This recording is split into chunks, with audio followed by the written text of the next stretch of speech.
The Scottish Government's Independence Minister Jamie Hepburn confirmed the total bill for the independence prospectuses as he claimed it was money well spent. Scottish taxpayers have been landed with a huge £150,000 bill for the SNP series of Scexit prospectuses as the Scottish Government was blasted for wasting public cash. A total of 9 papers have been published so far, covering the likes of the economy, the EU and benefits. Independence Minister Jamie Hepburn, who pockets a near £100,000 salary to attempt to break up the UK, tried to defend the spend by pointing out it is a very small percentage of the budget.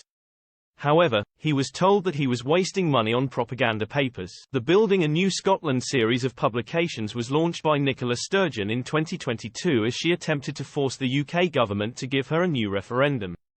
These attempts ended in a humiliating court defeat when judges ruled that Holyrood did not have the power to legislate for one. Humza Yousaf has continued to publish papers every few months, covering the likes of fishing and the Constitution. Mr Hepburn confirmed in Parliament that £151,000 had been spent on these so far.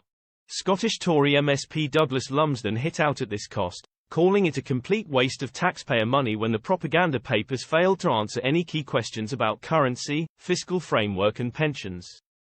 He added that the First Minister previously described him as material that frankly sits on a website and nobody. He asked Mr Hepburn if he could explain to Scottish taxpayers why this money would not be better spent on our schools, on our health service or on our police.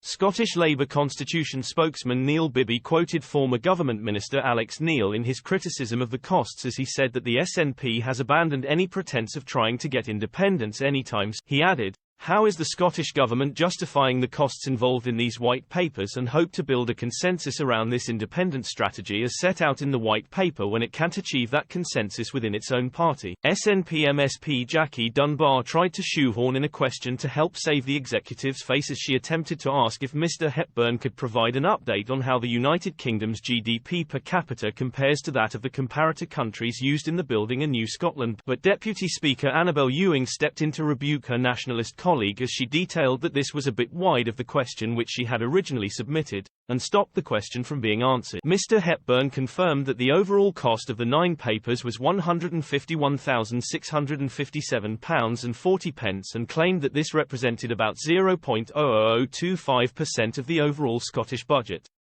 He added, "We won the Scottish Parliament election so we have a mandate to take forward these activities. I think it is money well spent when you look at countries around Scotland, like Scotland, with Ireland having an income per head 24% higher than the UK, Denmark 35% higher than the UK, Norway 61% higher than the UK. The only way we can escape this mess remains through independence and we will continue to make this case."